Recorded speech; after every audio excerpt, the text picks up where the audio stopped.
அம்மனுக்கு, காடேஸ்வரர் மங்கேச்செல்விக்கு, மூவேந்தரீஸ்வரர் முத்துமரவல்லி அம்மனுக்கு, ஆதீஸ்வரர் ஐராண்டீஸ்வரிக்கு, அரகர அரகர அரகர அரகர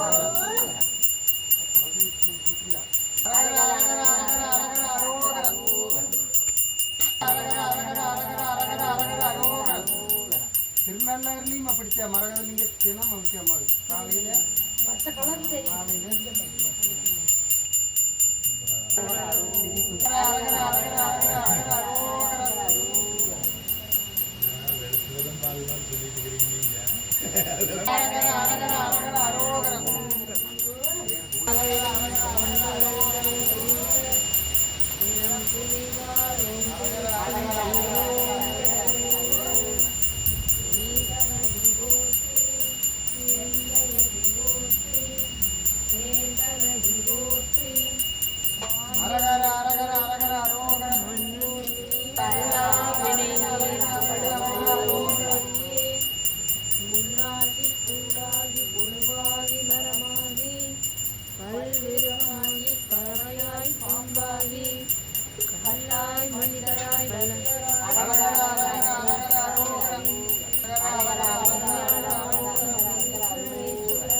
பிரசன்னஈஸ்வரர் வெறிநாயம்மனுக்கு அரகர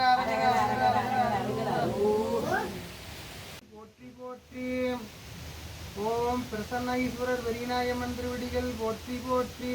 ஓம் எழுந்திருளும் நாரத திருவடிகள் போற்றி போற்றி. ஓம் புற்றாக எழுந்திருளிருக்கும் நாரத திருவடிகள் போற்றி போற்றி. ஓம் நமச்சிவாய ஓம் நமச்சிவாய ஓம் நமச்சிவாய ஓம் நமச்சிவாய ஓம் நமச்சிவாய. திருவாக்கும் செய்கரும் கைகூட்டும் செஞ்சொல் பெருவாக்கும் பீடும் பெருக்கும் உருவாக்கும் ஆதலால் வானோரும் ஆணை முகத்தானை காதலால் கூப்புவர் தங்கை. சைவத்தின் மேற்சமயம் வேறில்லை அதிர்ச்சார் சிவமாம் தெய்வத்தின் மேல் தெய்வம் இல்லெனும் நான்மறை செம்பொருள் வாய்மை வைத்த சீர்தரு தேவாரமும் திருவாசகமும் உய்வைத்தரச் செய்த நால்வர் பொற்றாலும் உயிர் துணையே.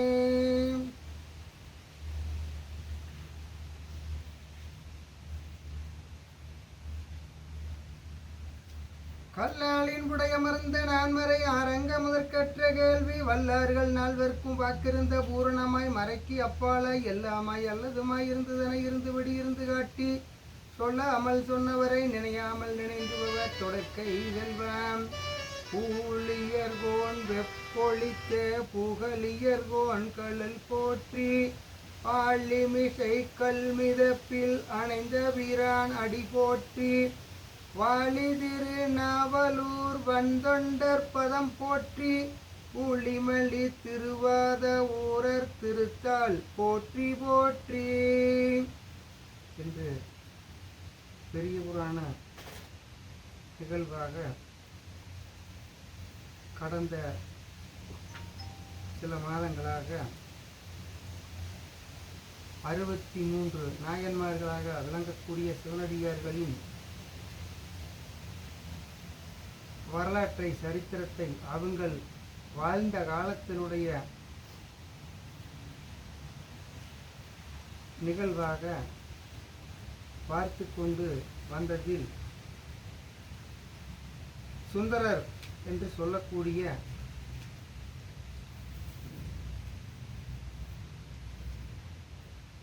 அந்த அடியவருடைய நிகழ்வாக சுந்தரர் திருமணம் நடைபெற்ற நிகழ்வு கடந்த மாதம் நிறைவு செய்தோம். அதன் தொடர்ச்சியாக இன்று அடியாருடைய சிந்தனையை மேற்கொள்விருக்கின்றோம். ஓடு கொடுத்தவர் வீடு கொடுத்தார் என்பது தலைப்பாக அடுத்து ஒரு அடியாராக வருகின்றது.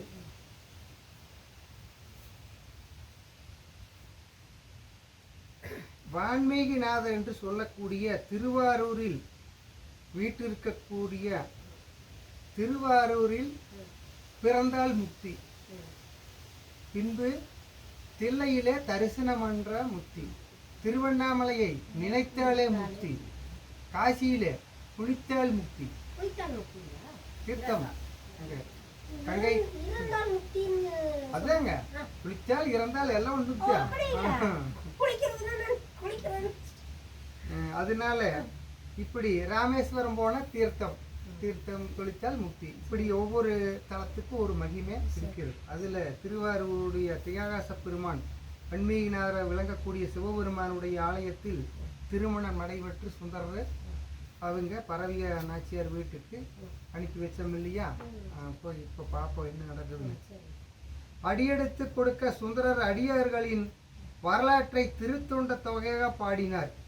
அப்படியே அருமையான ஒரு பாடல், நல்ல பாட்டாக பாடி அந்த பாட்டை நாம் கடந்த மாதத்திலையும் கூட சிந்தனைக்கு நினைவூட்டணும். தில்லைவாழ் அந்த நர்தம் அடியார்க்கும் அடியேன், திருநீலகண்டத்து குயவனார்க்கும் அடியேன், இல்லையே எண்ணாத இயற்பகைக்கும் அடியேன், இளையாந்தன் குடிமாறன் அடியார்க்கும் அடியேன், வெல்லுமா மிக வல்ல மெய்ப்பொருளுக்கும் அடியேன், விரிபொழில் சூழ் குன்றையார் விரண்மண்டருக்கடியேன், அல்லிவெண் முளையந்தர் அமர் நீதிக்கடியேன், ஆரூரன் ஆரூரில் அம்மானுக்காலே என்று சிவபெருமான் மேலே வந்து பக்தியாக சுந்தரர் அடியார்களுடைய இந்த சுந்தரர் வந்து என்ன சொன்னாங்க, சிவபெருமான் உத்தரவுப்படி அடியார்களெல்லாம் ஒன்று திரட்டி அடியாருக்குள் இருக்கிறேன் நான், அதனால் அடியார்களும் என்னை சார்ந்தவங்க அப்படின்னு சிவபெருமான் சொல்லி அதைய பாட்டாக வந்து சுந்தரர் நமக்கு பாடி கொடுத்தாங்க. அந்த திருத்தொண்ட தொகையாக பாடினார். அப்படி இந்த பாட்டு இந்த மாதிரி ஒரு பாட்டு பாடி எல்லா 63 நாயன்மார்களில் பாட்டாக எனக்கு கொடுத்தாங்க. அந்த வழக்கத்தில் தில்லைவாழ் அந்தனருக்கும் 3000 பேர் எப்படி சொல்றாங்க, தில்லைவாழ் அந்தனர்தம் அடியாருக்கும் அடியேன் என்று சொல்லக்கூடிய பாட்டில் என்ன சொல்றாங்க, அதனுடைய தில்லைவாழ் அந்தனர்கள் 3000 பேர், ஒருத்தர் 2 பேர் இல்லை, 3000 பேர். என்றைக்கு 1500 ஆண்டுகளுக்கு முன்பு. இன்னைக்குமே சிதம்பரத்திலே கிட்டத்தட்ட அவங்கதான் அதிகமா இருப்பாங்க. வெளியில வேலை வாய்ப்பு போனவங்க வந்தவங்க அங்க மற்ற சொத்து சோகம் வீடு விவசாய பூமி எல்லாமே உண்டு அவங்களுக்கு. அரசன் அந்த காலத்திலிருந்து பழமையான ஒரு இது 3000 பேர் அந்த காலத்துல. அவர்கள் எக்காலமும் நடராச பெருமானிடம் பக்தி பூண்டவர்கள். தில்லைவாழ் நடராசருக்கு பக்தி பூண்டு நல்ல சேவை செய்வாங்க, பணிவிடை செய்வாங்க, வழிபாடு செய்வாங்க, நல்ல ஒரு அன்போடு இருப்பாங்க. அக்கினி வளர்த்து ஹோம முதலான கர்மாக்களை சிரத்தையுடன் செய்து வருபவர்கள். வேள்வி நடத்தி யாக குண்டம் ஹோம குண்டம் எல்லாம் போட்டு நல்ல அதுக்கு முறையான சரியை கிரியை யோகம் ஞானம் என்று சொல்லக்கூடிய சைவ சித்தாந்தத்தில் வரக்கூடிய இதில் அந்த முறைப்படி அவங்க வழிபாடு செய்யக்கூடியவங்க. இப்படி போன்றவர்கள் மேனியிலே திருநீரும் ருத்ராட்சமும் விளங்காது இருக்க மாட்டார்கள். மேனியில திருநீருமே ருத்ராட்சம் இல்லாம அங்க இருக்கவே மாட்டாங்க. அக்கினி வளர்த்து கோமம் முதலான கர்மாக்களை சிரத்தையுடன் செய்து வருபவர்கள். அவர்கள் நினைப்பும் செய்கையும் பகவானை குறித்தே இருக்கும். எந்த நேரமும் நடராச பெருமான் சிவகாமி அம்மையினுடைய திருவடியை நினைக்காமல் இருக்க மாட்டார்கள். மனத்திலே தூய்மையும் பேச்சிலே இனிமையும் உடையவர்கள். முன்பு சொன்ன இல்லைங்களா அன்பு, என்ன சொல்றாங்க, இப்படிதான் இருக்கணும்னு ஒரு அதுக்கு ஒரு அடையாளம் சொல்றாங்க. சிவனடியார்கள், அந்தணர்கள், அதாவது ஐயர் பிரம்ம அதுக்கு சொல்றாங்க, நம்ம பாப்பான்னு சொல்ற, அடுத்தது பிராமணர், இப்படி அவங்களுக்கு சொல்லக்கூடிய அந்த வகையில் இருக்கக்கூடிய எப்படி இருக்கான்னு அதை சொல்றாங்க. இந்த இதுல இதெல்லாம் செய்வாங்க, சிரத்தையுடன் இருப்பாங்க, எந்த நேரம் சிவபெருமானை நினைத்து கொண்டே இருப்பாங்க. மனதிலே தூய்மையும் பேச்சிலே இனிமையும் உடையவர்கள் அவங்க அப்படி இருப்பாங்க. சிவனடியார்களிடம் அன்பு கொண்டவர்கள். சிவனடியார் எங்களமா இருக்கிற சிவனடியார்கள் மேல அன்பு கொண்டு, ஒரு காலத்தில் நான் சிதம்பரத்துக்கு வழிகாட்டுக்கு சென்றிருந்த காலத்தில் கிட்டத்தட்ட ஒரு 25-30 ஆண்டு காலமா சொல்லலாம் முன்னாடி போகும்போது, அப்பெல்லாம் வந்து வழிபாட்டுக்கு ஒரு அளவான வழிபாடு, இந்த அளவுக்கு பக்தி வளரவில்லை, மக்கள் கூட்டம் இல்லை. அப்போ போகும்பொழுது போய் வழிபாட்டுக்கு நின்று அப்போ கொஞ்சம் நிதி கொடுத்தாக்க அந்த சிதம்பர ரகசியம் கராச்சி பெருமான பாதத்துல காமிக்கிறதுக்கு விடுவாங்க.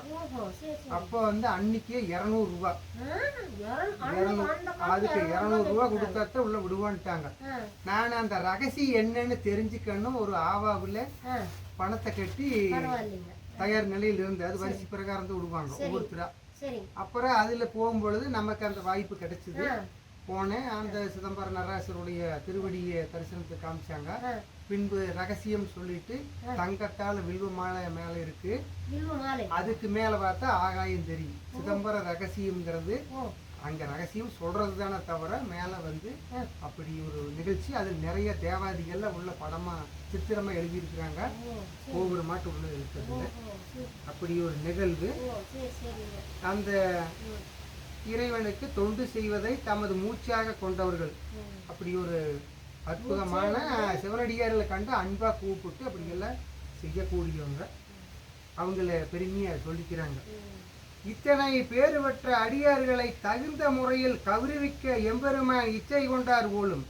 சிவபெருமான் என்ன சொன்னார், இவ்வளவு ஒரு அற்புதமா செய்யக்கூடிய வழிபாடு செய்யக்கூடியவங்களை இன்னும் கொஞ்சம் அவங்கள போல விளங்கறதுக்கு நாம எடுத்துக்காட்டா இருக்கான்னு சிவபெருமான் வந்து சொல்றாங்க. ஆரூர் சன்னிதானத்தில் சுந்தரருக்கு அடியார் பெருமை பற்றி பதிகம் பாட அருளிய போது தம் கருணைக்கு பாத்திரர்களான தில்லைவாழ் அந்தணர்களை முதலில் போற்றி புகழ்ந்து பாட இறைவன் அடியெடுத்து கொடுத்தார். சிவபெருமான் யாரை முதல்ல பாட சொல்றாங்க, சுந்தரருக்கு தில்லைவாழ் அந்தனர். அவங்க இவ்வளவு சேவை பண்ணிட்டு இருக்கிறாங்க, காலகாலமா இவ்வளவு பேர் இருக்கிறாங்க, 3000 பேர். அவ்வளவு ஒரு பெரிய ஊட்டத்துல இறைவனை வழிபாடு செஞ்சவங்களை முன்னிலைப்படுத்து அப்படின்னு முன்ன வச்சு பாட சொல்லிட்டாங்க. சுந்தரரும் அவ்வாறே தில்லை பொன்னம்பலத்தின் பொன்னடியார்களுக்கு முதலில் அஞ்சலி செய்து தன் அடியார்களின் பெருமை பற்றி பாடத் தொடங்கினர். முதல்ல அவங்கள பாடிக்கிட்டு பின்பு வந்து மற்றவங்களை பாடலாம் அப்படின்னு சொல்லி சிவபெருமான உத்தரவு பிரகாரம் பாட்டு. தில்லைவாழ் அந்தணர்கள் 3000 பேரில் பொன்னம்பலத்தாடும் நடராச பெருமானின் ஒருவர் என்றும் கொள்வார். அந்த 3000 பேர்த்திலே சிவபெருமானும் அவங்க கூட இணைஞ்சுதான் சொல்றாங்க. 3000 பேர் இப்போ சாதாரண சொல்ல போனா நாம ஏதோ சில பேர் இருந்து வழிபாடு செய்யறோம். 3000 பேருன்னு நினைச்சு பாருங்க எவ்வளவு பரப்பளவுல போய் கூடியிருப்பாங்க. அத்தனை பேரும் சேர்ந்து ஒரே மந்திரம் ஒரே கோஷமா இறைவன் சொல்லும் பொழுது எவ்வளவு அங்க சக்தி வாய்ந்த இடமா இருக்கு. அதனால என்ன சொல்றாங்க, தில்லை பொன்னம்பலத்தின் பொன்னடியார்களுக்கு முதலில் அஞ்சலி செய்து தன் அடியார்கள் பெருமை பற்றி பாடத் தொடங்கினார் சுந்தரர். ஆனா என்ன சொல்றாங்க, தில்லைவாழ் அந்தணர்கள் 3000 பேரில் பொன்னம்பலத்தாடும் நடராச பெருமானும் ஒருவர், அவங்க கூட சேர்த்திட்டார். அப்ப என்ன சொல்றாங்க, ஒருவராக விளங்கக்கூடியவர், தலைவர், 3000 பேருக்கு தலைவராக இருக்கக்கூடிய நடராச பெருமான். ஆகவே இறைவன் தன் அடியார்களை பற்றி சுந்தரரை பாட சொல்லிய போது தம்மோடு சேர்ந்ததில்லை. அந்தணர்களை முதலில் அஞ்சலி செய்து பாட அவ்வாறு அடியெடுத்து கொடுத்தார் போலும். தில்லை பதியிலே மண்பாண்டங்கள் செய்து விற்று ஜீவனம் நடத்தி வந்த குயவனார் ஒருவர் இருந்தார். சிதம்பரத்திலே குயவனார் என்று சொல்லக்கூடிய மண்ணிலே பாத்திரங்கள் சிலைகளை செஞ்சு கொடுக்கக்கூடிய பழங்காலத்தில் இந்த கற்சிலையெல்லாம் வராதுக்கு முன்பு இப்போ இவங்க சொன்னாங்க இல்லையா மண் சிலை வழிபாடுன்னு, அப்ப இதுதான் அவங்கதான் முதல் சிற்பி. அதை பார்த்துட்டு இவங்கெல்லாம் கல்லுல வடிச்சாங்க. ஏன் அப்படின்னா மண்ணு கரைஞ்சு போகுது கொஞ்ச நாள்ல, கல்லில் வடிச்சா நிக்குமல்ல அப்படின்னு மாற்று உருவுக்காக கொண்டு வந்தாங்க. இப்படி வளர்ந்து வந்தது. அப்போ அப்படி இருக்க அந்த இதுல அந்த தளத்திலே குயவனார் என்று ஒருத்தர் இருக்கிறார். அவருக்கு அடுத்த பாட்டாக வருது. என்ன சொல்றாங்க? திருநீலகண்டத்து குயவனாருக்கும் அடியேன் அப்படின்னு சுந்தரர் பாடுறாங்க. அப்ப அவருக்கு திருநீலகண்டர் என்று பெயர். பாற்கடலிலே அமுதம் கடையும் போது வெளிப்பட்ட ஆழகால விஷத்தை கண்டு தேவர்களும் அசுரர்களும் ஓட அனைவரின் நலம் பற்றி சிவபெருமான் அவ்விஷத்தை கையில் ஏந்தி விழுங்கிய தமது கண்டத்திலே இருத்தி கொண்டார். பாற்கடல் அமுதம் கடையும் போது வாசிகிய கழுத்தில் இருக்கிற பாம்பை வாசியை கவுரா பிடிச்சி மேருமலையை மந்திரமலையை மத்தாக்கி ஆமையை பெருமாள் அடியில் போய் ஆமையை தாங்கி பிடிச்சி கடல்லையே கடைஞ்சாங்க. இதுக்காக அமிர்தம் கடைஞ்சி உலக ஜீவ ராசிகளுக்கெல்லாம் நாம் அருள் கொடுக்கணும், நீண்ட காலத்துக்கு நாம் இருக்கணும் அப்படின்னு நல்லெண்ணம் கொண்டு அதை செஞ்சாங்க. அது காரணமாக இறைவனுக்கு நீலகண்டர் என்று பெயர் விளங்கலாயிற்று. சிவபெருமானுக்கு பேர் எப்படி வந்தது? கண்டத்திலே விஷத்தை பார்வதி நிறுத்தியதால நீலகண்டமா மாறினால நீலகண்டர் என்று ஒரு பெயர் ஏற்பட்டது. அது காரணமாக இறைவனுக்கு நீலகண்டர் என்ற பெயர் விளங்கலாயிற்று. சிவபெருமானிடம் மிக்க பக்தி கண்ட குயவனர் ஈசனின் இத்திருவிளையாடலை வியந்து எந்நேரம் அதை நினைவுபடுத்தி மகிழ்வார். சிவபெருமான் உலக மக்களுக்காக இப்படி பாம்பினுடைய விஷத்தை கழுத்தில் நிறுத்தி காத்தவர் சொல்லி அந்த நிகழ்வை நினைத்து நினைத்து நினைத்து இந்த குயவனாரு அதே எண்ணத்தோட வாழ்ந்துட்டு இருக்கிறார். தம்மிடம் வருபவர்களிடம் அப்பிரபாவத்தை எடுத்து கூறி பகவானின் கருணையை புகழ்வார். அப்ப என்ன பண்றாரு? அவர் மட்டும் புகழ்ந்துக்காம வந்தவங்களுக்கும் சொல்லி இந்த மாதிரி இருந்தாரு, உலக மக்களுக்காக நன்மை செய்தாரு, நீங்க அவங்களை கும்பிடுங்க அப்படின்னு சொல்லி அவரு சொல்றாங்க எல்லாத்துக்கும். அதனால் எல்லோரும் அவரை திருநீலகண்டர் என்று அழைக்க தொடங்கினார்.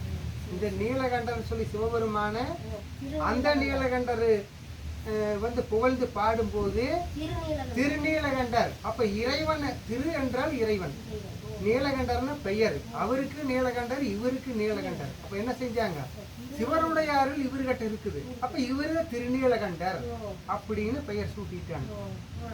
அப்போ பெயர் சூட்டி அந்த இடத்துல திருநீலகண்டர் என்று அழைக்க தொடங்கினார். இப்போ நம்மவங்க சொல்லுவாங்க, ஏதாவது ஒரு சேவை செஞ்சு அவங்க முக்தி நிலைக்கு போனா அப்படி வாழத்தோட தையன் சொல்றீங்க, ஆமந்து வீடு போனா பண்டுகாதான் அந்த செயலை வச்சு சொல்லுவாங்க. என்ன செய்யறாங்களோ அதை வச்சு சொல்லி வழக்குல இருக்கு. அதுபோல அன்னைக்கு அப்படி சொல்றாங்க. நாளடைவில் அந்த பெயரே அவருக்கு நிலைத்து விட்டது. எம்பெருமானிடம் பக்தி கொண்ட திருநீலகண்டர் சிவனடியார்களை தாம் வணங்கும் இறைவனாகவே கொண்டார். சிவபெருமான் எப்படி வணங்குறாரோ அதே போல அடியார்களே சிவபெருமானேவ நினைச்சு வணங்கினாங்க. இப்படி ஆகவே அவர் தம்முடைய வேலைகளின் நடுவே அடியார்களுக்கு தேவையான ஓடுகளையும் செய்து வந்தார். அதாவது இன்னைக்கு கொஞ்சம் காலங்கள் மாறுதல், இலையோ அல்லது பாக்கு மட்டையோ கொடுத்து ஆகாரத்தை கொடுக்குறாங்க. அன்னைக்கு ஓடு, மண்ணில் ஓடு கொடுப்பாங்க. அது சிவனடியார்கள்லாம் வாங்கிட்டு அன்னம் ஊடு போய் எடுத்துட்டு சாப்பிட்றோம். அது திருவோடுன்னு சொல்லுவாங்க. திருவோடுன்னா சிவனுடைய ஓடு. அந்த ஓடு செஞ்சு சிவனடியார்களை கொடுத்துறோம். இப்படி வேலை செஞ்சுட்டு தம்மிடம் வரும் அடியார்களுக்கு பயபக்தியோடு வரவேற்று உபசரித்து அவர்களுக்கு தாம் செய்து வைத்துள்ள ஓடுகளை அளித்து மகிழ்வார். அடியார்களுக்கெல்லாம் ஓட்டை கொடுத்து மகிழ்வாராமா. அவற்றுக்கு எவ்வித ஊதியம் பெற மறுத்து விடுவார். பணமெல்லாம் வாங்க மாட்டார். சிவனடியார்களுக்கு இலவசமா செஞ்சு கொடுத்துருவார். நம்மளை போல் இருக்கிறவங்களுக்கு பணம் வாங்கி கொள்வார். ஏன்னா அவங்க ஜீவனம் பண்ணணும்ல, குடும்பத்தை காப்பாற்றான். அதுக்காக பக்தி மார்க்கத்தில் உள்ளவங்களுக்கு பக்தி, இல்லறவாசிகளுக்கு இப்படி இந்த மாதிரி. திருநீலகண்டரின் மனைவியார் தம் கணவரிடம் அத்தியந்த பக்தி கொண்டவர். அதாவது அதிக பக்தி கொண்டு இருந்தார். இவ்வளவு பெரிய சிவபெருமான வணங்கக்கூடிய நம்ம கணவரை கடவுளா நினைச்சு அந்த அம்மாவுமே பக்தி கொண்டு இருந்திருக்கார். அவருடைய இறை தொண்டுக்கு பெரிதும் உதவியாக இருந்து வந்தார். சிவபெருமான வணங்குறவர்களுக்கு உதவியா பூ எடுத்து கொடுக்கறது, தண்ணி கொண்டு வந்து கொடுக்கறது, இப்படி ஏராளமான வேலைகளை செய்து கொண்டு இருந்தார். இப்படி இருக்கும் காலத்தில் இவ்வாறு தம்பதிகள் இருவரும் அந்யோன்யமாக இல்லறம் நடத்தி வரும் நாளை ஒரு சமயம் திருநீலகண்டர் தம் வியாபார விஷயமாக வெளியே சென்று விட்டு திரும்பி கொண்டிருந்தார். அவர் இந்த ஓடெல்லாம் செய்வார். இந்த பாத்திரம் பண்டங்களை செஞ்சு சந்தைகளுக்கெல்லாம் கொண்டு போய் ஊரில் விற்றுட்டு வருவார். அப்படி வருங்காலத்தில் வீட்டுக்கு திரும்பி வந்து கொண்டிருந்தார். வழியிலே பரத்தை ஒருத்தியை சந்திக்க நேர்ந்தது. அதாவது பரத்தை என்று சொல்லக்கூடியன்னா காசி தேசின்னு சொல்லுவாங்க. அந்த காலத்திலேயே 1500 வருஷமோ 3000 வருஷம் எந்த காலத்தில் உலகம் தோன்று நேராது அப்படி ஒரு குடும்பங்கள் இருந்து கொண்டே இருக்கும். இப்போ கண்ணகி கோவலன் மாதவி என்று ஒரு குடும்பம் இருந்தது, அந்த மாதிரி இருந்துகிட்டே இருப்பாங்க. அப்படி இருக்கிற காலத்திலே அதாவது பரத்தியொருத்தியை சந்திக்க நேர்ந்து அவள் அழகிலே மயங்கியவராய் திருநீலகண்டர் தாம் திருமணம் புரிந்து கொண்டவர் என்பதை மறந்து அவளிடம் இன்பம் நோர்ந்து விட்டார். அதாவது சிவனடியார விளங்கக்கூடிய அடியார் அந்த பெண்ணுடைய தோற்றத்தில் மயங்கி அவங்க கூடவே வீட்டுக்கு போயிட்டாங்க. பரத்தையன் வீட்டை விட்டு வெளிப்பட்ட பின்னரே, அதாவது போகும்போது போயிட்டார், பிறகு திரும்பி வரும்போது பழைய சுயநினைவு வந்ததுக்கு அப்புறம் அவர் தம் செய்களை பற்றி தீர ஆராய முடிந்தது. நாம தப்பு செஞ்சு போட்டா அப்படின்னு யோசனை வந்து விட்டது.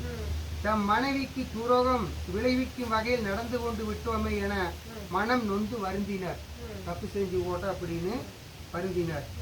கணவரின் துரோகம் அம்மையாரின் காதுகளுக்கு எட்டியது. செய்தி போகாம இருக்குமா? பார்த்தவங்க போய் சொல்லுவாங்க வீட்டுல, என்ற வீட்டுக்காரர் இப்படி போயிட்டு வராங்க. அப்ப சிவபெருமான வணங்கக்கூடிய சிவனடியாரு இப்படி ஒரு வீட்டுக்கு போயிட்டு வந்தா கம்முன்னு விடுவாங்களா? சொல்லியாச்சு. இப்ப இந்த அம்மா சும்மாவா இருக்கு, பட்டு பாத்துக்கிறோமல்ல.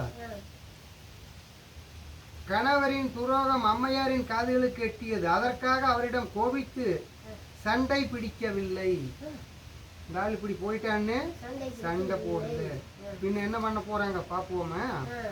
வழக்கம் போல அவர் வீடு திரும்பியதும் அவருக்கு செய்ய வேண்டிய பணிகளை குறைவர செய்து வந்தாள். குறையில்லாம அந்த எப்பவும் செய்கிற வேலைகளை செஞ்சுட்டாங்க. திருநீலகண்டருக்கோ தாம் செய்த தவறு உள்ளத்தில் குமைந்து எடுத்தது.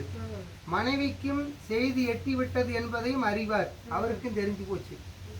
ஆனா தெரியாத மாதிரி இருந்துக்கிறாங்க.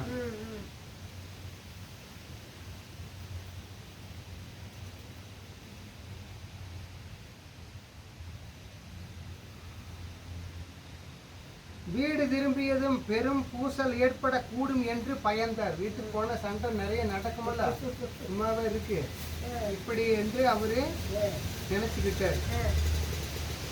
மாறாக அவள் முகமலர்ச்சியோடு நடந்து கொண்டது அவர் உள்ளத்தை மேலும் வருத்தியது.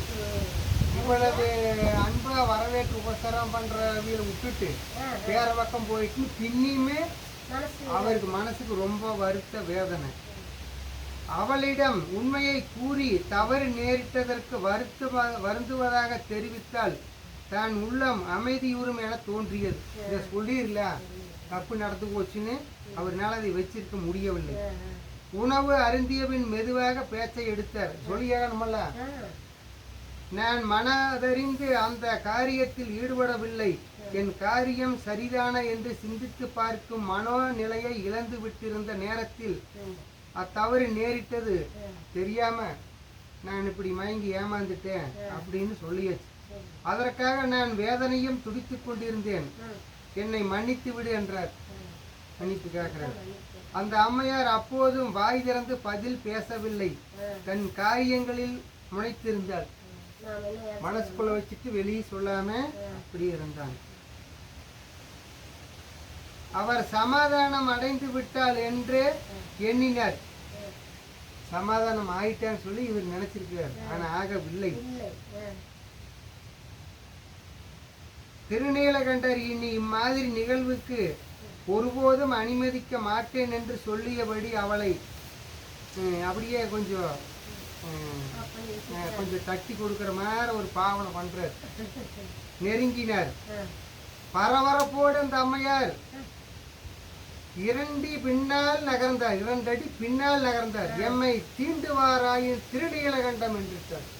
அந்த அதாவது என்ன சொல்றாங்க, தம இந்த நிகழ்வெல்லாம் காது கெட்டுனுபடி என்ன சொல்றாங்க, எம்மை தீண்டுவாராயின் திருநீலகண்டம். திருநீலகண்டம்னு சிவபெருமான் மேல ஆணையை சொல்றேன், தொடாதே அப்படின்ட்டு ஒரே வார்த்தை. பேசாம இருந்தவங்க என்ன செய்யறாங்க, ஒரே வார்த்தையில எல்லாத்தையும் கட்டுப்படுத்திட்டாங்க. மனைவியின் உள்ளத்திலிருந்து பீரிட்ட அந்த வார்த்தைகளை கேட்டதும் திருநீலகண்டர் விதித்து அப்பால் நகர்ந்தார், தள்ளி போயிட்டார். எந்த பெருமானிடம் அளவில்லா பக்தி பூண்டிருந்தாரோ அவர் மீது ஆணையிட்டு தன்னை தீண்டக்கூடாது என்று சொல்லிவிட்டாள். இனி என்ன செய்யறது? திருநீலகண்டர் உள்ளம் கூச, உடல் குறுகுறுக்க, தலையை தொங்க விட்டவராய் தம் படுக்கைக்கு வந்து அமர்ந்தார். தப்பு செஞ்சது யாரும் நிமிர்ந்து போக முடியாது, பேச முடியாது, விழிக்க முடியாது. பிற புருஷனை சேர்ந்த மனைவியை ஆடவன் ஒதுக்கி வைப்பது போல இன்னொரு பெண்ணை தீண்டிய அவரை ஒதுக்கி விட்டாளே. அதாவது தப்பு செஞ்சவங்க யாருமே ஒதுக்கி வச்சிருவாங்க. அந்த மாதிரி ஒதுக்கி விட்டாளே என்று இவர் வருத்தப்படுறார். வெகு நேரம் கச்சிலை போல் அமர்ந்திருந்தார் திருநீலகண்டர். அவர் உள்ளத்தில் ஏற்பட்டிருந்த படபடப்பு கொஞ்சம் கொஞ்சமாக அடங்கி வரும்போது நமக்கு அத்தகையதொரு தண்டனை அவசியம்தான் என்பதை அவர் உணர்ந்தார். இந்த தண்டனை நமக்கு தப்பு செஞ்சு ஓட்டமல்ல, நான் ஏற்றுக்கிறேன் அப்படின்னு மனசை சமாதானப்படுத்திக்கிட்டார். இறைவனிடம் பெரும் பக்தி கொண்டுள்ள அவர் இத்தகைய தவறுக்கு இடம் அளிக்கலாமா என்று சிவபெருமானிடத்துல கேட்கிறார். இப்படி உன்னிடத்துல பக்தி கொண்டு இருந்து என்னை இப்படி கொண்டு போய் மாட்டி விட்டுட்டியே, புத்தி மாத்தி விட்டுட்டியே, இது நியாயமா அப்படின்னு கேட்கிறார். ஆகவே தம் வாழ்நாள் பூராவும் அத்தண்டனையை அனுபவித்து தான் சிறந்த பரிகாரமாகும் என்ற முடிவுக்கு வந்தார். வாழ்நாள் முழுது இனி உன்னை தீண்ட மாட்டேன் அப்படின்னு இந்த அம்மா சொன்னதுக்கு அப்புறம் தீண்ட மாட்டேன்னு சொல்லிட்டு இவர் வாழ்நாள் முழுக்க நான் நீ சும்மா இருந்துக்கிற பிரம்மச்சாரி அப்படிங்கிற மாதிரி வந்துகிட்டார். எம்மை என அவள் குறிப்பிட்டதன் மூலம் பெண்களாகி எங்களை என கூறிவிட்டாள். அதான் இந்த அம்மா ஒருமையில் சொல்லு என்ன சொல்றாங்க, பன்மையில் சொல்லிடு, பல பேருக்கு சேர்த்து சொல்லு. என்னை மட்டும் நீ இல்லை, வேற எந்த பெண்ணையும் போய் தொடக்கூடாதுங்கிற மாதிரிதான் அடுத்த சொல்றாங்க. அதை என்ன சொல்றாங்க, எம்மை என அவர்கள் குறிப்பிட்டதன் மூலம் பெண்களாகி எங்களை என கூறிவிட்டால் எல்லாத்தையும் பெண்கள் வம்சத்துக்கு சாதிக்க சொல்லிட்டாங்க. எனவே தம் மனைவியை மட்டுமின்றி பிற பெண்களையும் தீண்டுவதில்லை என்ற விரதம் கொண்டார். யாரை முனி தொடர்வதில்லை. இளமையின் துடிப்பிலே இருக்கும் திருநீலகண்டர் அந்த விரதத்தை மிகவும் கடுமையாக நிறைவேற்றி வந்தார். வெளியுலகுக்கு அவர்கள் கணவன் மனைவியுமாக வாழ்ந்து வந்தாலும் வீட்டினுள்ளே அவள் வேறு தான் வேறு என்ற உணர்வோடு வாழ்ந்து வந்தார். ஒரே வீட்டில் இருந்தாலே இந்த அம்மா சாப்பாடு செஞ்சு போட்டால் சாப்பிட்டுக்குவார், வேலை செய்வார், அவ்வளவு சாமி கும்பிடுவார், போயிடுவார். இந்த அம்மா அந்த அம்மா வாழ்க்கை இப்படியே வெளியிலிருந்து பார்த்தா தெரியாது, உள்ளுக்குள்ள வேறு வேறு. இப்படியாக இளமையின் துடிப்பில் இருக்கும் திருநீலகண்டருக்கு அந்த விரதம் மிகவும் கடுமையாக நிறைவேற்றி வந்தார். வெளியுலகுக்கு தெரியாது. உடலினால் மட்டுமின்றி உள்ளத்தாலும் அவளை தீண்டாத காலத்தை போக்கி வந்தார். இப்படியே காலம் போயிட்டே இருக்கு. நாட்கள் வாரங்களாகி, வாரங்கள் மாதங்களாகி, மாதங்கள் வருடங்களாகி உருண்டன.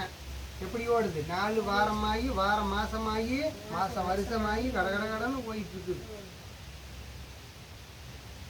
இப்போது முதுமை பருவம் அடைந்திருந்தார். வயசு போயிடுச்சு. 30லிருந்து என்னாச்சு? 60 70 போயிடுச்சு. இவ்வளவு காலம் ஓட்டியாச்சு. இத்தனை காலம் அவர் தமது விரதத்தை கடைபிடித்து வந்ததோடு சிவனடியார்கள் வரவேற்று உபசரித்து ஓடு கொடுக்கும் தொண்டினையும் விடாது நடத்தி வந்தார். அந்த செய்த வேலையே விடவே இல்லை, அப்படியே செய்துவிட்டு வந்தார். அவருடைய பெருமையை ஊரும் உலகம் அறிய செய்ய வேண்டும் என்று விருப்பம் கொண்டார். ஆறு சிவபெருமான் நடராஜர். அம்பலத்தாடும் அண்ணல் வயோதிகரை போன்று வேடம் கொண்டு திருநீலகண்டரிடம் வந்தார். சிவபெருமானே சுந்தரருக்கு கல்யாணம் முடிக்கிறதுக்கு வந்த மாதிரி இவருக்கு வந்துகிட்டார்.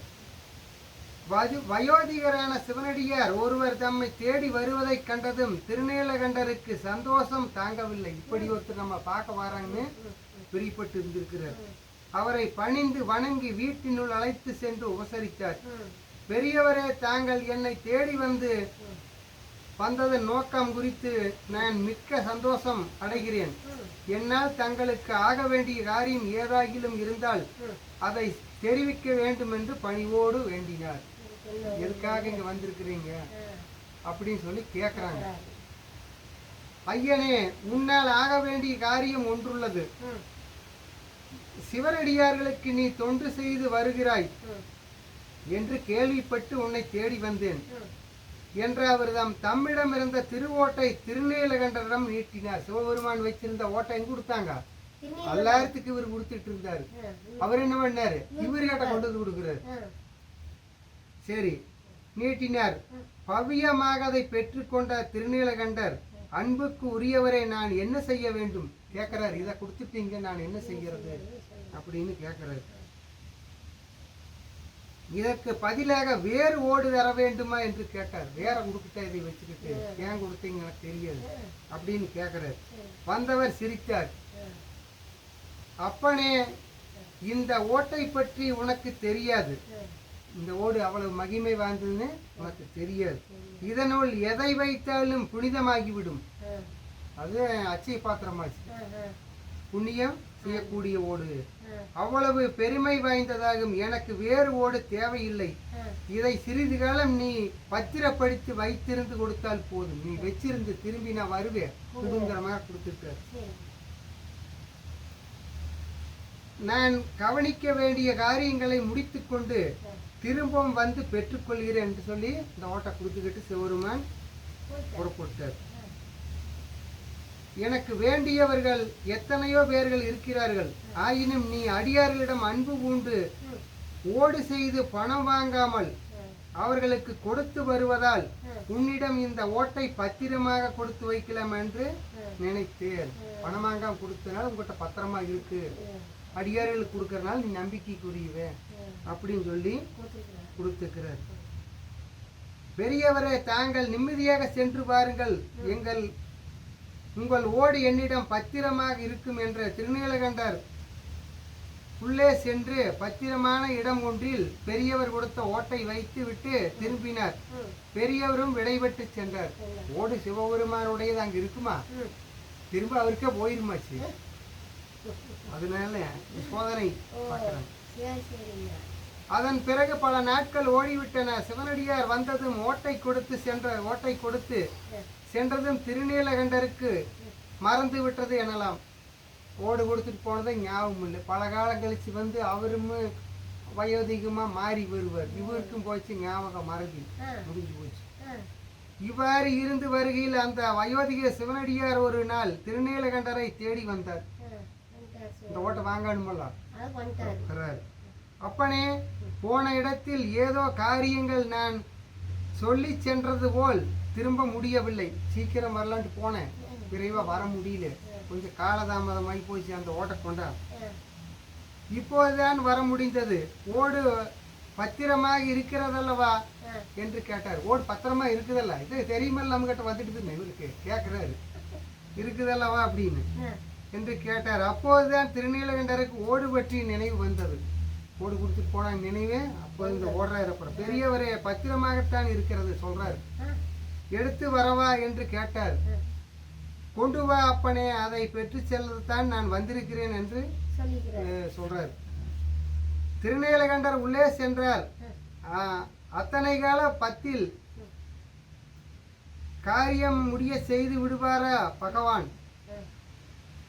சுலபத்திலே முடிஞ்சு போறக்க விட்டுருவாரா அப்படின்னு சொல்றாங்க. சுலபத்தில் அத்தனை சுலபத்தில் காரியம் முடிய செய்து விடுவாரா பகவான்? விடமாட்டார்ல. திருநீலகண்டர் பத்திரமாக வைத்திருந்த இடத்திலே திருவோட்டை மறை செய்து விட்டார். சோதிக்கக்கூடியவராச்சு விடுவார். உள்ளே சென்று திருநீலகண்டர் பெரியவர் கொடுத்து சென்ற ஓட்டை வைத்த இடத்தில் போய் பார்த்தார். அதை காணவில்லை. வேறு எங்காவது கை தவறுதலாக வைத்து விட்டோமே என தேடினார். எங்கும் அது காணப்படவில்லை. வீடு முழுவதும் தேடி பார்த்து விட்டார். இதோ எடுத்து வருகிறேன் என சொல்லிவிட்டு போய் வர வெகு நேரம் ஆகிவிட்டது. சீக்கிரம் என் திருவோட்டை எடுத்து வா, நான் புறப்பட வேண்டும், நேரமாச்சு. சாமிக்கு ஒரு இடமா முகம்பூரம் போகணுமே, வரணுமே அப்படின்னு சொல்றாரு. திருநீலகண்டர் தனியாக தவித்தார். ஓட்டையோ காணவில்லை. சிவனடியாருக்கு என்ன பதில் சொல்வார்? மீண்டும் கிழவனார் குறிப்பிட்டார். உடலும் நடுங்க வெளியே வந்தார் திருநீலகண்டர். என்னப்பா இத்தனை தாமதம், ஏன் என் ஓட்டை கொண்டு வா என்று கேட்டார். கண்கள் நீரை சொரிய திருநீலகண்டர் பெரியவரை நமஸ்கரித்தார். வணங்குறார் சாமி அப்படின்னு. பெரியவரை, என்னை மன்னித்து விடுங்கள். தாங்கள் கொடுத்து சென்ற ஓட்டை பத்திரமாக நான் வைத்திருந்தேன். இப்போது போய் பார்த்தால் அது வைத்த இடத்தில் காணப்படவில்லை. வீடு முழுவதும் தேடி பார்த்து விட்டேன். அதற்கு பதிலாக தங்களுக்கு வேறு புதிய ஓடு தருகிறேன் என்று சொல்றார். புதுசா கொடுக்குறேன் அப்படின்னு. இவர் அதே வேணும் பாரு விடுவாரா?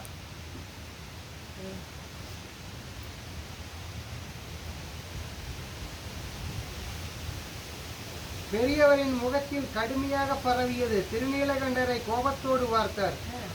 சூர்மன் கோபம் யாரும் வந்துருமையா? நன்றாக இருக்கிறதே அப்பனே, உன் வார்த்தை பத்திரமாக வைத்திரு. தருவதாக ஓட்டை வாங்கி கொண்டு விட்டு இப்போது காணவில்லை என்றால் நான் விட்டு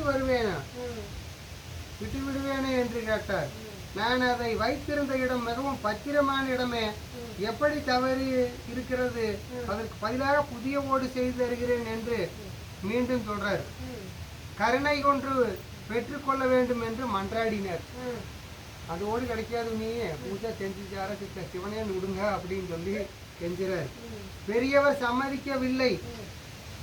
எனக்கு புதிய ஓடு என்று என்னுடைய பழைய ஓட்டையை கொண்டு வந்து கொடு, போதும். என்ற ஓட்டை கொடுத்துருந்தீங்க, புதுசு வேண்டாம், எனக்கு ஒன்றும் வேண்டாம் அப்படின்னு கேட்குறது. பொன்னால் செய்து கொடுப்பதாக இருந்தாலும் எனக்கு தேவையில்லை. தங்கத்திலேயே நீ கொடுத்தாலும் வேண்டாம், என்றா கொடுத்துருந்தீங்க என்ற முதல் நீங்க வச்சுக்கிற. நம்ம வழக்கம் சொல்லுவாங்க இல்லையா?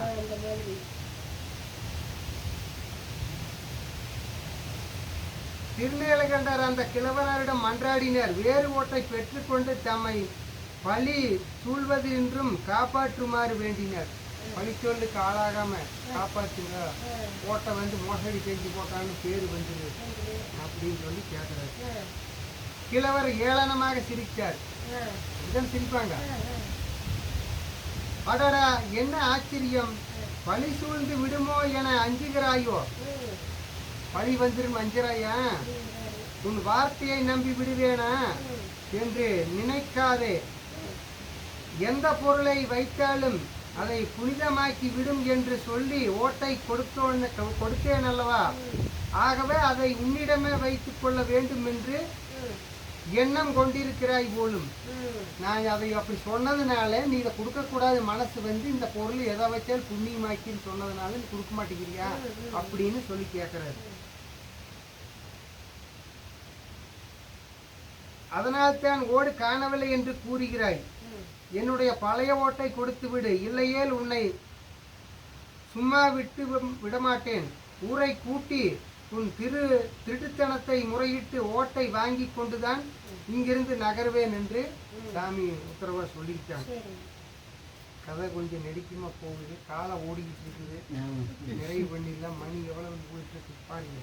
மென்மலர் பாதங்கள் மெய்மெய் குன்ற மொழிக்கு துணை முருகாவென்னும் நாமங்கள் முன்பு செய்த வழிக்கு துணையவன் பன்னிருதோளும் பயந்ததனி வழிக்கு துணை வடிவேலும் செங்கோடும் மயூரமுமே வெற்றிவேல் முருகனுக்கு வீரவேல் முருகனுக்கு ஞானவேல் முருகனுக்கு கிரியவனுக்கு தண்டாயுதபாணிக்கு மருதாசலமூர்த்திக்கு மந்திரகிரி வேலாய் சாமிக்கு அரகர அரகர அரோகல திருச்சிற்றம்பலம். இந்தார் செல்லுங்க அதியே போற்றி அற்றவருக்கு அறமுதுமானாய் போற்றி அல்லலறுத்தடியேனை ஆண்டாய் போற்றி மற்றொரு உறுப்பில்ல மைந்தா போற்றி வானவர்கள் போற்றும் மருந்தே போற்றி செற்றவர்தம் புறமரித்த சிவனே போற்றி திருமூலட்டானனே போற்றி போற்றி வேற்றாகி விண்ணாகி நின்றாய் போற்றி நீளாமை ஆளெண்ணை கொண்டாய் போற்றி ஊற்றாகி உள்ளே ஒளித்தாய் போற்றி ஒவ்வாத சத்தத்து ஒளியே போற்றி ஆற்றாகி அங்கே அமர்ந்தாய் போற்றி ஆரங்கம் நாள் வேதம் ஆனாய் போற்றி காற்றாகி எங்கும் கலந்தாய் போற்றி கைலை மலையானே போற்றி போற்றி. ஓம் ஓம் ஈசனடி போற்றி எந்தையடி போற்றி தேசனடி போற்றி சிவன் சேவடி போற்றி நேயத்தே நின்ற நிர்மலடி போற்றி மாயப்பிறப்பருக்கும் மன்னர் அடி போற்றி சீரார் பெருந்துரை நம் தேவன் அடி போற்றி ஆராத இன்பம் அருளும் மழை போற்றி அருள்மெழி இளந்திருளம் நாதர் திருவடிகள் போற்றி போற்றி. தேவாரம் இறைவன் திருச்செவிக்கு விண்ணப்பம் செய்யப்படுகிறது. நிலை பெறுமாறு எண்ணுவியேல் நெஞ்சே நீவா நித்தலும் எம்பிரானுடைய கோயில் புக்கும் புலர்வதன் முன் அழகிட்டு மெழுக்குமிட்டு பூமாலை புனைந்தேத்தி புகழ்ந்து பாடி தலையார கும்பிட்டு கூத்துமாடி சங்கராசய போற்றி போற்றி என்றும் மலைவுணல் சேர் செஞ்சடையும் மாதி என்றும் ஆரூரா என்றென்று அலரானில்லே பேராயிரம் பிறவி வானோரேற்றும் பெம்மானை பிரிவில்லா அடியார் சென்றும் வாராத செல்வம் வருவிப்பானை மந்திரமும் தந்திரமும் மருந்துமாகி தீராநோய் தீர்த்தருள வல்லான் தன்னை திரிபுரங்கள் தீதளித்தும் விலையை கொண்ட போரானை புள்ளிருக்கு வேளூரானை போற்றாதே ஆற்றானால் போக்கினனே பொன்னார் மேனியனே குறித்தோலை அரை கசைத்து மின்னார் செஞ்சடை மேல் மிளிர் ஒன்றை அணிந்தவனே மண்ணே மாமணியே மலபாடியுள் மாணிக்கமே அன்னே உன்னையெல்லாம் இனி யாரை நினைக்கேனே. திருவாசகம் இறைவன் திருச்செவிக்கு விண்ணப்பம் செய்யப்படுகிறது. பால் இணைந்தூட்டும் தாயினின் சாலப்பறிந்து நீ பாவியேனுடைய ஊழனையுருக்கி உள்ளொளி பெருக்கி உவப்பில்லா ஆனந்தமாய் தேனினை சொரிந்து புறம் புறம் திரிந்த செல்வமே சிவபெருமானே யானுனை தொடர்ந்து சித்தன பிடித்தேன் இங்கெழுந்து அருளுவது நீயே. திருவசைப்பால் இறைவன் திருச்செவிக்கு விண்ணப்பம் செய்யப்படுகிறது. கற்றவர்கள் விளங்கும் கற்பக கனியை கரையிலா கருணை மாக்கடலை மற்றவரறிய மாணிக்க மலையை மதிப்பவர் மணமணி விளக்கை செற்றவர் புறங்கள் செற்றவன் ஜீவனை திருவேலி மிளலை வீட்டிருந்த கொற்றவன் தன்னை கண்டு கண்டு உள்ளங்குளிரே என்கண் குளிர்ந்தனவே. திருப்பல்லாண்டு இறைவன் திருச்செவிக்கு விண்ணப்பம் செய்யப்படுகிறது.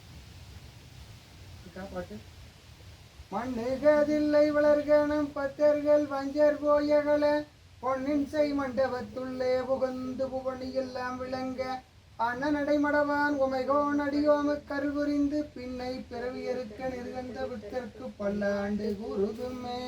பெரிய புராணம் இறைவன் திருச்செவிக்கு விண்ணப்பம் செய்யப்படுகிறது. உலகலாம் உணர்ந்து ஒருத்தற்கரியவன் நிலவுலாவிய நீர்மலி வேணியன் அழகில் சோதியன் அம்பலத்து ஆடுவான் அபிராமி அந்தாதி இறைவி திருச்செவிக்கு விண்ணப்பம் செய்யப்படுகிறது.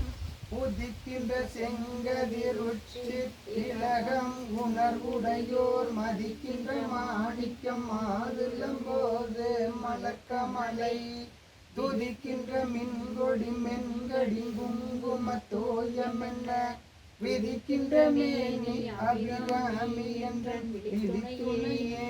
தனம் தரும் கல்வி தரும் ஒரு நாளும் தொடவரியா மனம் தரும் தெய்வ வடிவம் தரும் நெஞ்சில் வஞ்சமில்லாய் இனம் தரும் நல்லனை எல்லாம் தரும் அன்பர்களே கணம் தரும் பூங்குழலால் அபிராமி கடை கண்களே.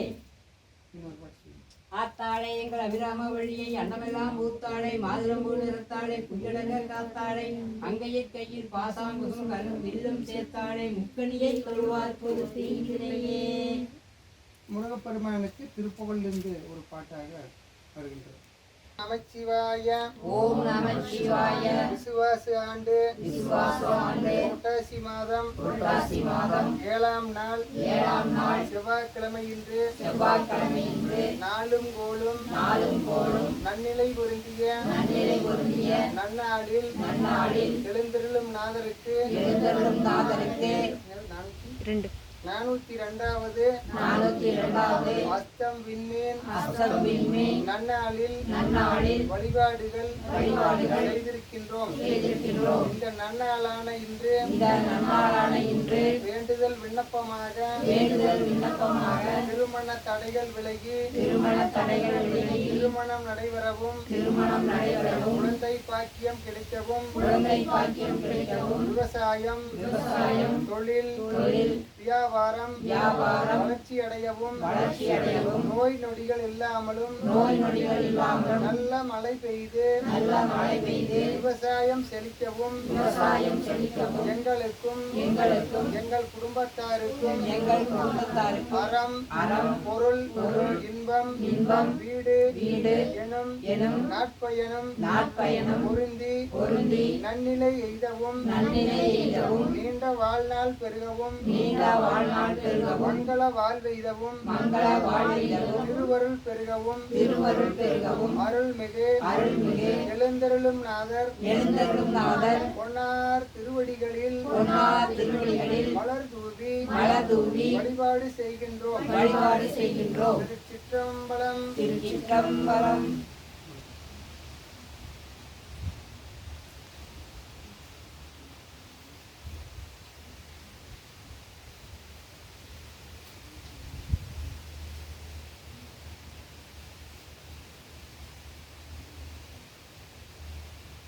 கருதா பிழையும் கசிந்து உருகி நில்லா பிழையும் நினையா பிழையும் ஐந்தெழுத்தில் சொல்லா பிழையும் துதியா பிழையும் தொழா பிழையும் எல்லா பிழையும் ஒரு கருள்வாய் கட்சியே கம்பனே.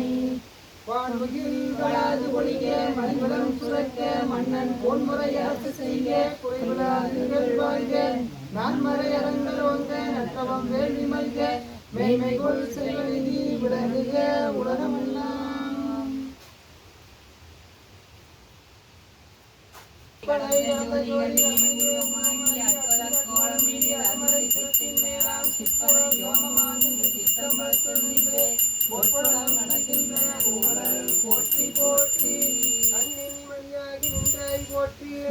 மலையானே போற்றி போற்றி. வானவர் மேலதும் நீர் சுந்தரமாவதும் நீர் துணிக்கப்படுவதும் நீர் தந்திரமாவதும் நீரத்தில் உள்ளது நீர் சென்று வருவாய் உமை பங்கன் திரு ஆளவாயான் திருநீரே.